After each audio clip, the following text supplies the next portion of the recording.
Good afternoon, everyone, and indeed a happy Mother's Day to all the mothers in the audience. I am Patrick Lee McCoy, and this is our cathedral installment of Across the Arts. For those who don't follow me on social media, as people know during the pandemic, I interview a lot of artists virtually, and now this is the debut of us interviewing in person, live in person with Adolphus Hailstork. So thank you all so much. I want to start with this whole concept of this program, our work unfinished. It is a work unfinished indeed. And as we explore this magnificent concert that will be performed by the Cathedral Choral Society and the Heritage Signature Chorale, we're going to explore some works that people may not think of when they think of a quote-unquote black composer. Sometimes we get pigeonholed into this whole notion of, it's a spiritual you're going to hear, or you're going to hear a gospel piece. But we're going to push that envelope a bit to get you all to open up and explore this whole notion of the concert composer. And then this is we edified here today with Dr. Hailstork. Dr. Hailstork, it is great to see you again. It's good to be here. Thank you so much. So I want to start because I had to do my research. When you do these things, you have to do your research. And so as you know, one of the main pieces being featured by Dr. Hailstork on this program is Done Made My Vow. Now that text in itself, if you've ever sung in a choir, it's a spiritual. Done made my vow to the Lord, and I never will turn back. I will go, I shall go to see what the end will be. But I know you probably went to church, so I don't need to preach about it. But Dr. Hailstork, I want to start right with that Done Made My Vow because I know that it was written for a special occasion. Norfolk State College at the time was about to celebrate their 50th anniversary. So talk a little bit about that. Well, first of all, I'm going to drop back for a second when you talked about church, and that the subtitle for this piece, which I wish would always be put in the program, is a ceremony.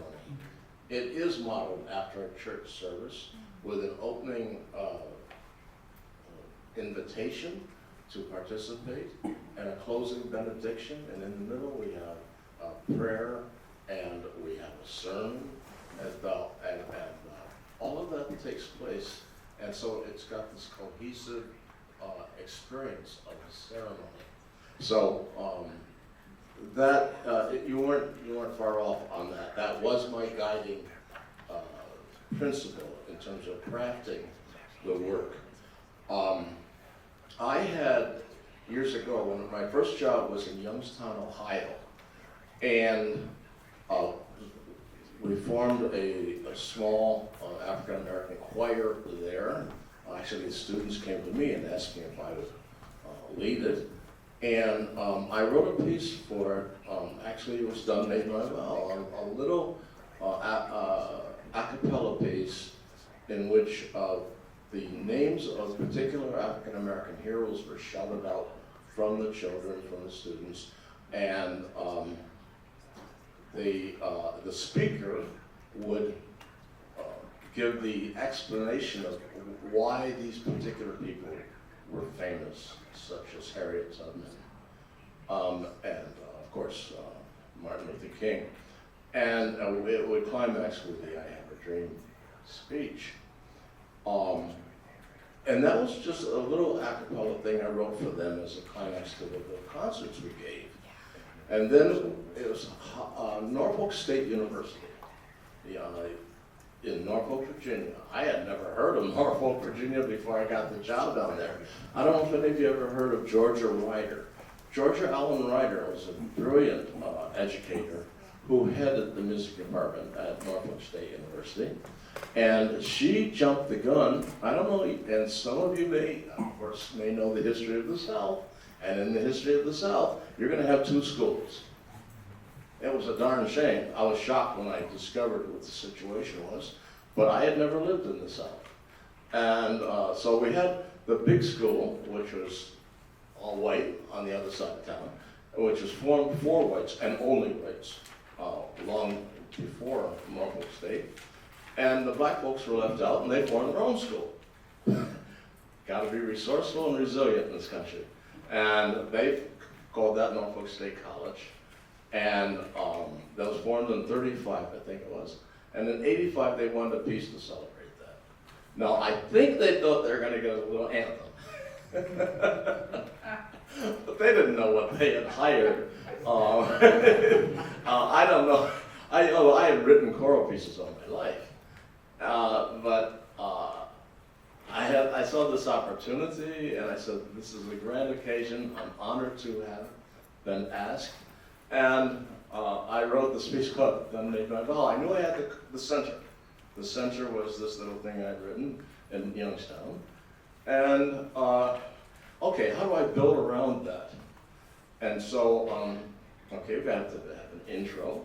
We have to have a moment of celebration, and then a moment of remembrance, and that's where we have the background material and the names of the famous people being shot down.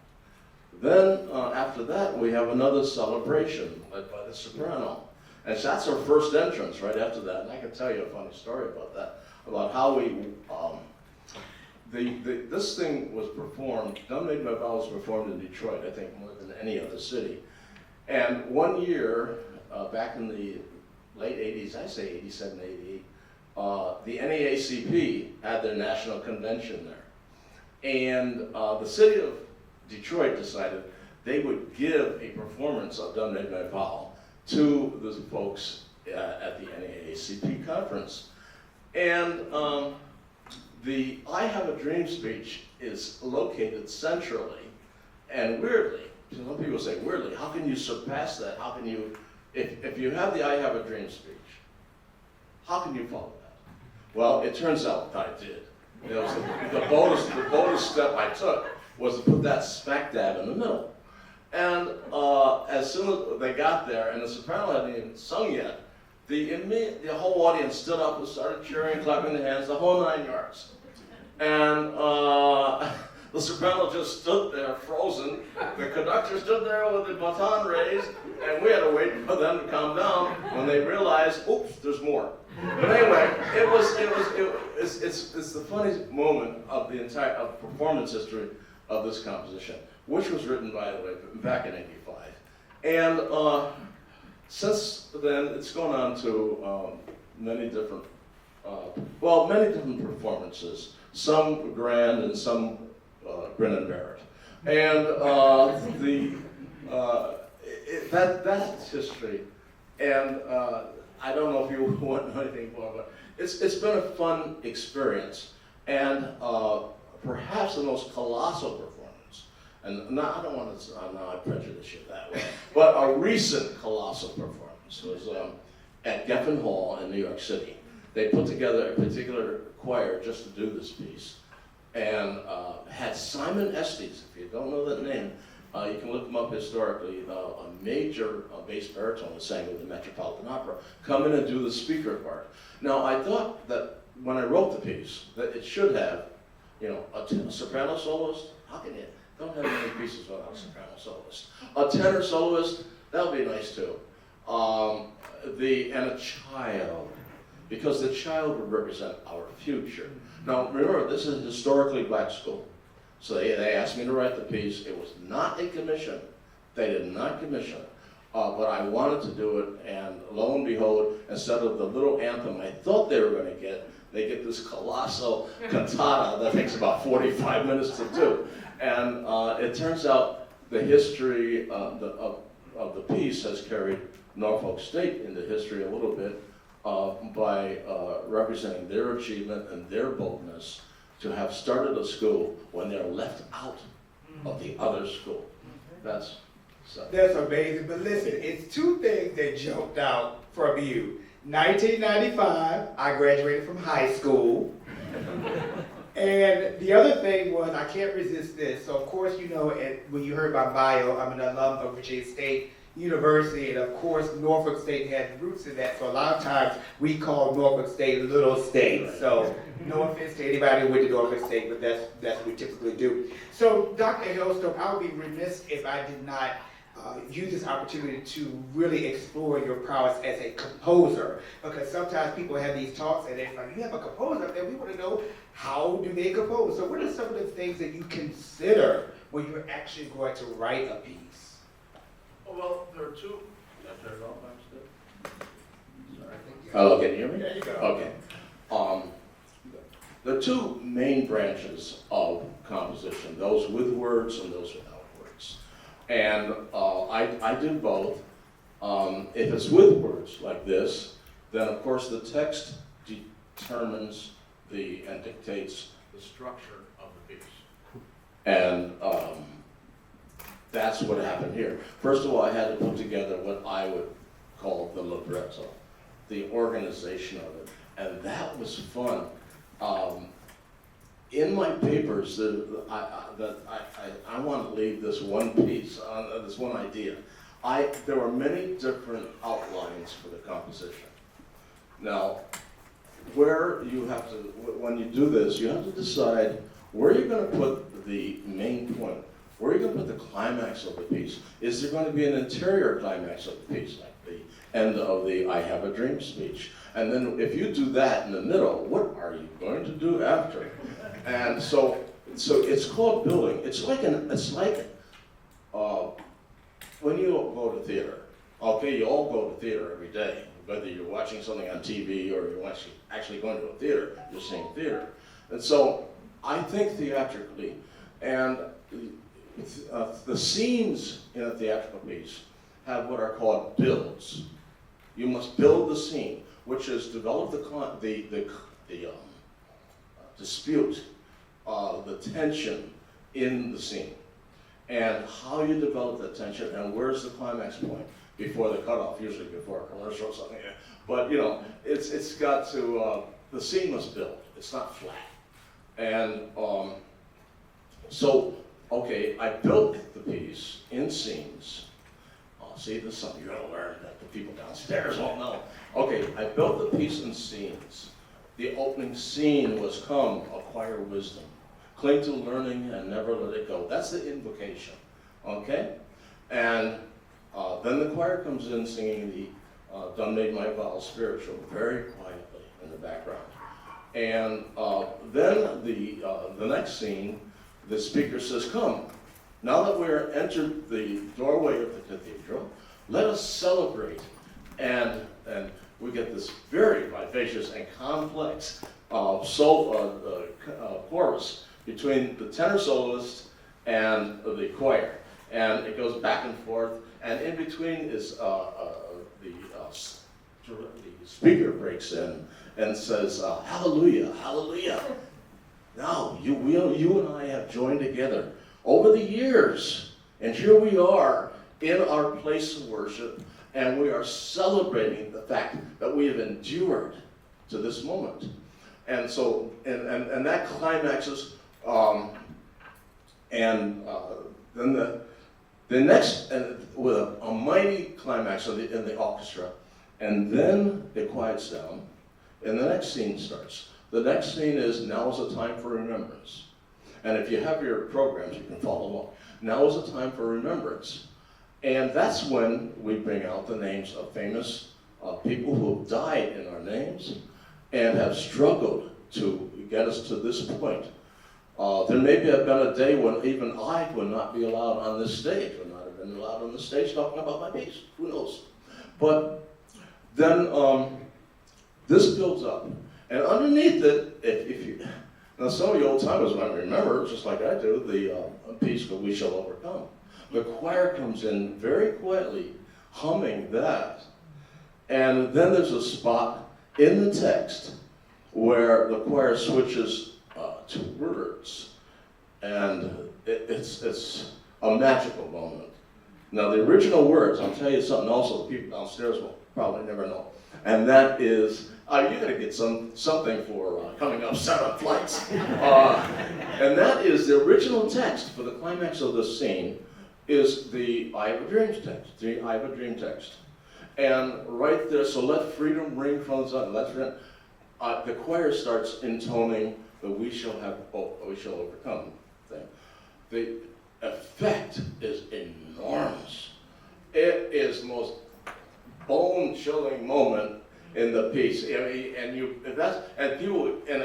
grows and grows and grows. Now we couldn't use the text, thanks to the King family, and the King family said no, that's never going to be heard again unless you pay exorbitant amount of money. And that is the problem. I never could use it again because they clamped down on it. Okay. But anyway, so I switched to the Obama words. The Obama words of, we're not blue states, we're not red states, we're the United States. That works almost as well. And it's still, choir builds up with the same, we shall overcome things, and boom. It's a grand interior climax of the piece. And right there, for the first time, the soprano enters. And she sings, I will praise thee, O Lord. And then we get into this almost rollicking, but not quite American or modern thing. It's a very, it's like an old dance, but it's very rhythmic and precise. And she's interworking her solo with the choir in the background and novel or colorful anyway, orchestra writing. So that's that scene. But then, what do you do to end that scene? Because we've had all these big endings. So I don't end it. I don't end it because who should come in? But the tenor comes in, intruding on the whole thing at the end of it. And poor Val has made thy promise. And what we're talking about, of course, is the rainbow in the sky thing. And I have the strings running around, creating rainbows, etc. And not literally running around. But anyway, that is how this all started. And so the choir, and thou didst rescue or thou salvage my soul. There's a wonderful moment there where the choir singing, done made my vow to the Lord, and I will turn, I will go, I shall go, and the soprano and tenor are holding up their high notes. That's a wonderful moment. Then I had to bring it down. In other words, I'm trying to tell you, I don't know why I'm so technically, you ask technical questions. You get a composer on technique, and he can't, or she can't shut up. But anyway, so this climaxes right there on the word soul, and then we bring it way down, and now comes the prayer. And the soprano has a beautiful solo, I think. Though I walk among foes, thou shalt look over me, thou shalt take care of me. And with thy right hand, thou shalt guide me. But anyway, that happens, and turns into a beautiful duet for the soprano and the tenor. And then after that happens, leave not thy work unfinished. That's where the title came from on your program. The end of that section, again, an unclosed ending, leave not thy work unfinished, sung by the choir, and then begins the transition to the child soloist. And she sings, he sings, this little light of mine. Because I wanted to point out, remember this is an educational institution. I wanted to point out, not only do we have things to mourn over and things to celebrate, we have a future. Our future is in our children. And so we bring a child on to sing this little light of mine. And then she leads the soprano to join her. Then she leads the tenor to join her. Then all three of them together sing the final verse. But it's still not over, because everywhere I go, and right then the orchestra makes a menacing sound in the trombones to warn, wait a minute, something's happening. Everywhere I go, then the speaker comes in and said, you are not born to cower. You are not born to cringe. In other words, keep on. And that is what's happening here. Don't hesitate, keep on fighting. And that's been a major theme of almost all my works since then, the theme of determination in the face of put down and strife. But the orchestra builds, and finally we get we come in here to celebrate our past and dedicate our future. And the choir comes in with the whole hymn, My Name is Toil.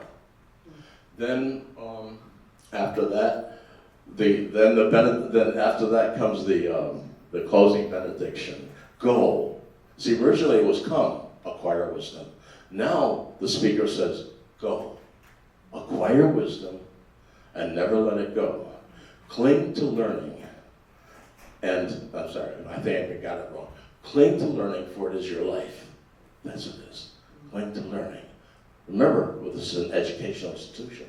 I never thought that after I wrote the piece, that it would wind up like this, in one of the greatest buildings in our country, on these circumstances, on Mother's Day. Now, the opening sentence, I talked to my wife about this morning. I said, you know, honey, the piece is so appropriate for Mother's Day.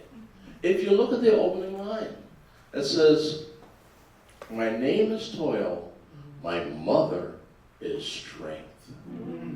And it's so appropriate. I don't know if that's one of the reasons they programmed it or not, but I'm glad to be here. And I gotta let the boss give me a chance. Listen, the thing about it is, Dr. Hailstork, I know that we're amplifying all these other great composers on the program, which you all are here, and I'm excited for the concert, but I'm going to take advantage of every moment I have to talk about you, but I don't want to take for granted that there may be someone in here who may have not heard of Dr. Hailstork or may not have even heard of little old me. So I want to ask you this question. I want to go all the way back. So Dr. Hailstork, out of all the professions you could have chosen, what led you early on to pursue music?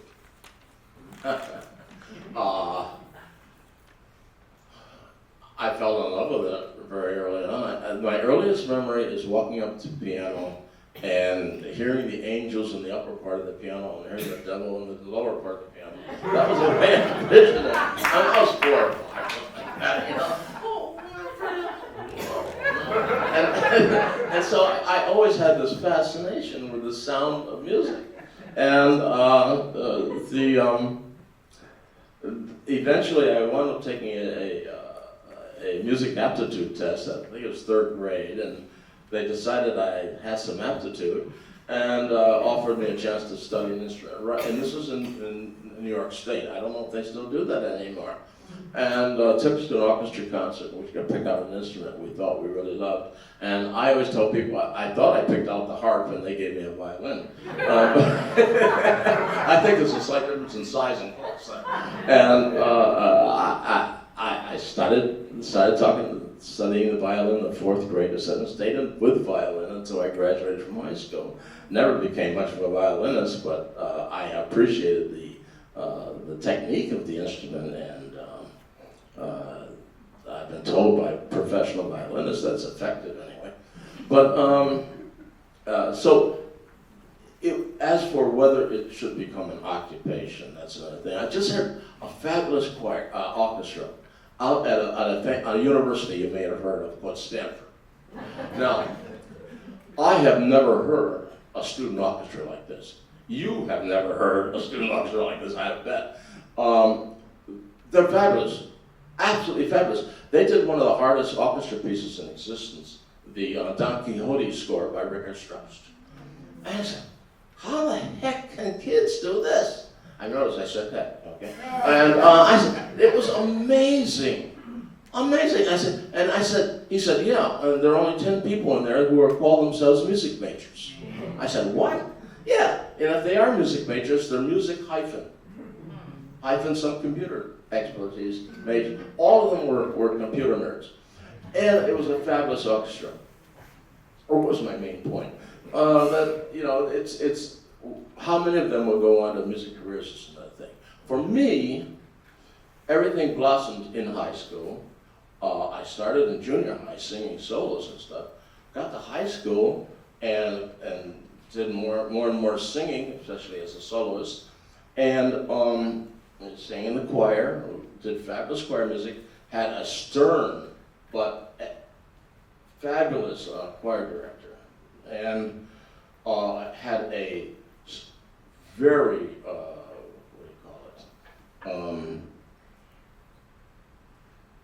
informed and devoted to education orchestra director.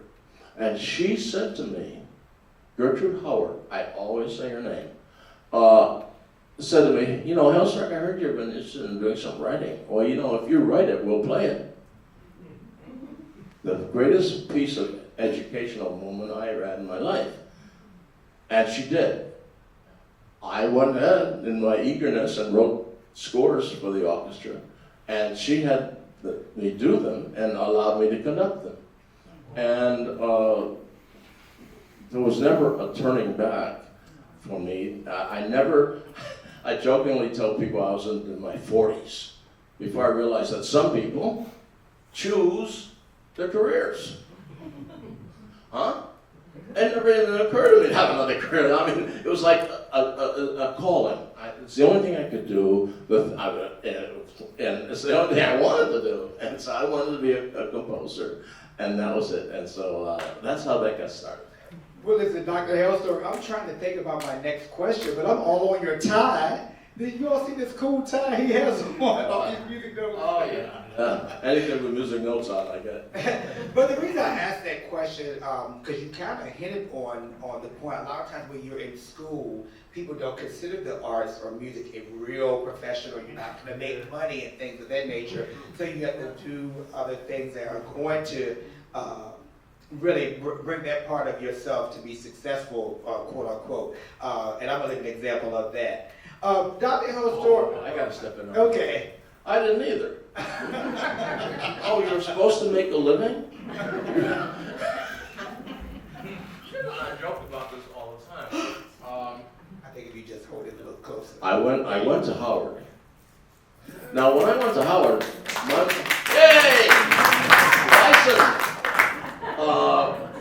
my mom dropped me off and said, remember to sign up for music education course. She didn't say, so you could eat. She didn't say that. Why should I do that? The sentence she didn't say was, so you could have an income and eat. And so as soon as she was heading back in the car, because I knew I could not confront my mom at that moment, I wrote her a letter and said, Mom, the only thing I want to do in my life is compose. That's all I want to do. I'm not going to take a music education course. I'm taking a strict composition course. And she allowed it, and she supported me for the rest of my life, for her life. And I had never thought about how I was supposed to eat, and which is a blessing to my mother in a way, because she always put food on the table by herself. And bless you, Mom.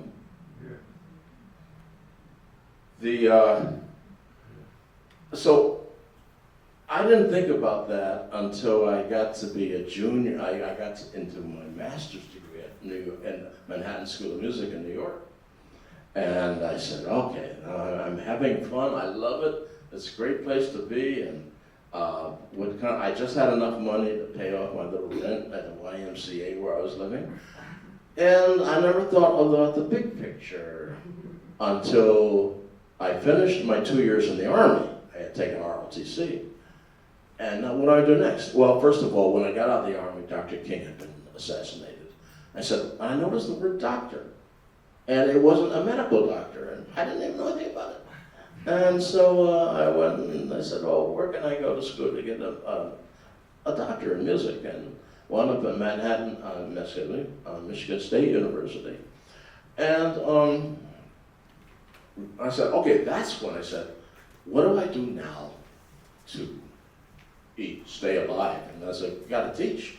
And I read, hey, being a college professor is a pretty nice gig. You work for 15 hours a week with students, and the rest of the time you can have for composing. And that's how I got where I am. You can obviously tell I've eaten well, and life has been good. But I've always done the one thing I most wanted to do in the world, was to write music. I would be remiss if I did not say anything about COVID and the pandemic and the effect that it has had on the performing arts and where we are now. So let's go back to a few years ago. We were all on these Zoom meetings and Facebook Live. I think somebody kind of hinted, if you all follow me on Facebook, I always get on the morning and say, rise, shine, give God glory. Rise and shine, it's coffee time. One of my buddies was hitting about that earlier. But anyway, with all the things that happened during the pandemic, including the tragic events surrounding George Floyd, beauty still came out of that. And one of that thing was when we first started to come out of COVID, people started singing again, people started playing in orchestras again, people started composing again. And I was so blessed and honored to hear a work by Adolphus Hailstork called A Knee on the Neck. Would you mind talking a little bit about that? It happened at Strathmore. I think that was the premiere for this area when it happened at Strathmore. Strathmore. Okay. Well, all of us know that's where the title came from and the event that led to it. A poet friend of mine who was my major collaborator, Dr. Henry Martin,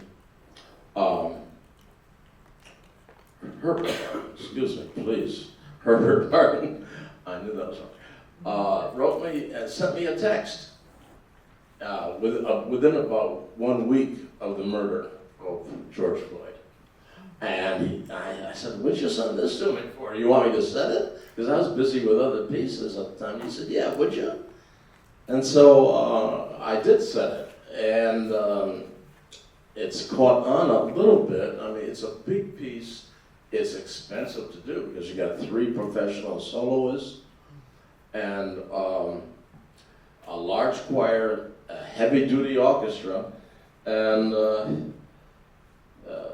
amazingly, it's been done. It'll be done in New York next month, and it'll be the 3rd performance since the premiere. That's how that came about. He wrote a fabulous text, and I set it to music as best I could. Thank you so much. I think it's very important to know that, music is not just for music's sake. A lot of times music has a very poignant message, and that's the case with that work. So, Dr. Hailstork, as I mentioned, I know that this program that the listeners are going to hear is going to be, I guess, a myriad of different composers, including Nathan Carter and Florence Price and Damian Jeter, who is actually from my backyard, Chesterfield County, Virginia, right in the backyard of Virginia State. But I'm saying all that to say that for yourself, what do you hope that the audience will get out of this performance in particular? Of your Made My Vow, what message would you think? Oh, well, I thought I covered almost all the messages that are in there. But the main message of almost all of my work has been determination. That we must remain determined to overcome, not trying to be cliche-ish about it, but no, that's fine. Maybe I should have. I'm sorry. Maybe I should have. Let me rephrase that question. Because let me go back to the first thing that I kind of stated. A lot of times when you have a program like this, and it's music, and somebody says, "Oh, it's black composers," they say, "Oh, we're going to hear gospel. Oh, they're going to do spirituals."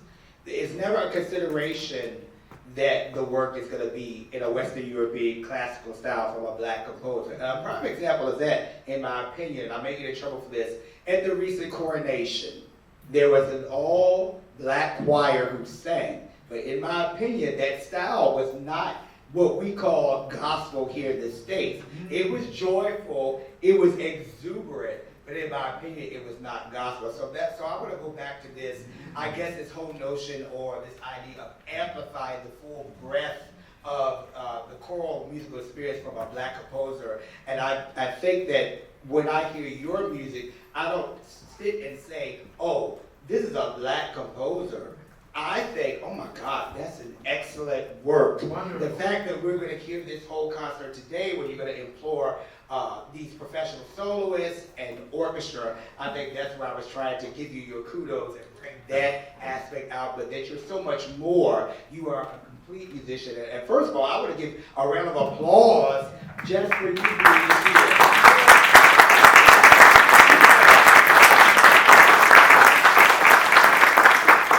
I'm not sure if we have a timekeeper. How are we doing? 5 minutes? Ah, yeah. So something I want to do, if you all don't mind, because I like to be interactive. So I want to take a moment or pause and ask if there are any questions from anyone in the audience to Dr. Hailstork or to me, or just anything about the Cathedral Choral Society or this collaboration with the Heritage Signature Chorale. Anybody want to be a brave soul? I know somebody's out here. Don't make me come out to you, because I will. I'll jump down.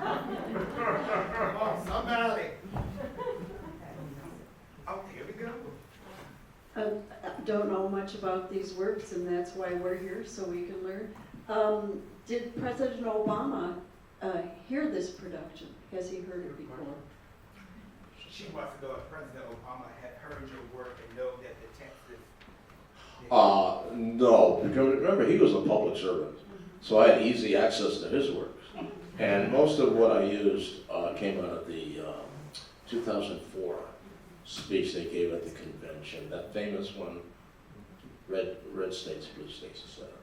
And I said, well, that's available. He was one of the best and most articulate speakers in African American background since Martin Luther King. And we know how many people get aroused by his speeches. And so I said, hey, there's my substitute, or as Harry would say, that's the spare.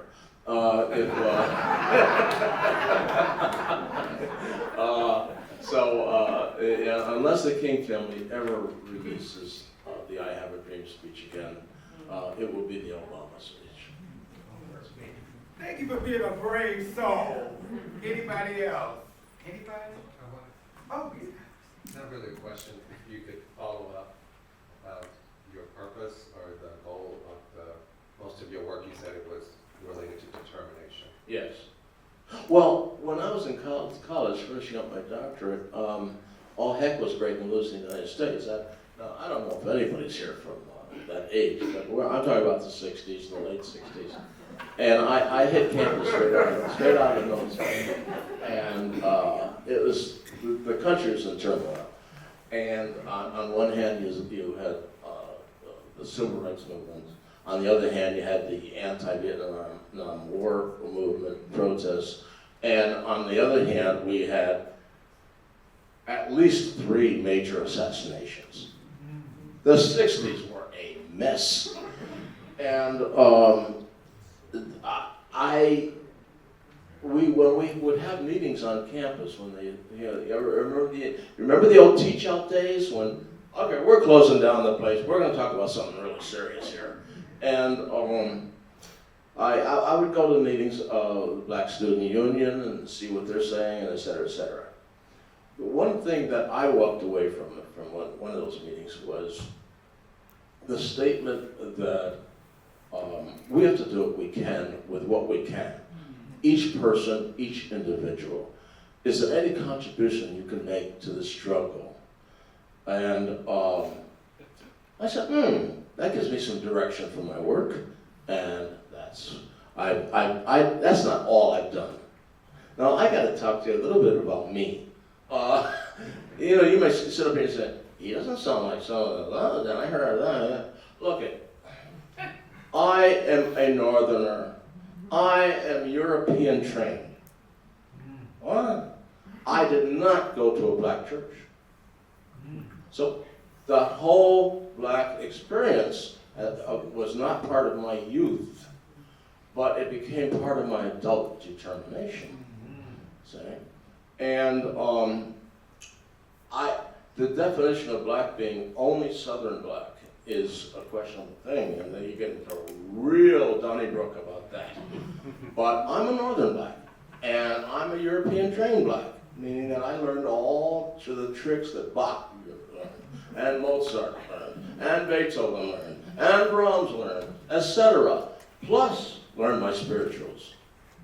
Plus cared about what had happened to people in the South. I didn't grow up in segregation, but boy, when I heard about it, There were kids I was going to school with in '59 in Howard who were going downtown and integrating lunch counters.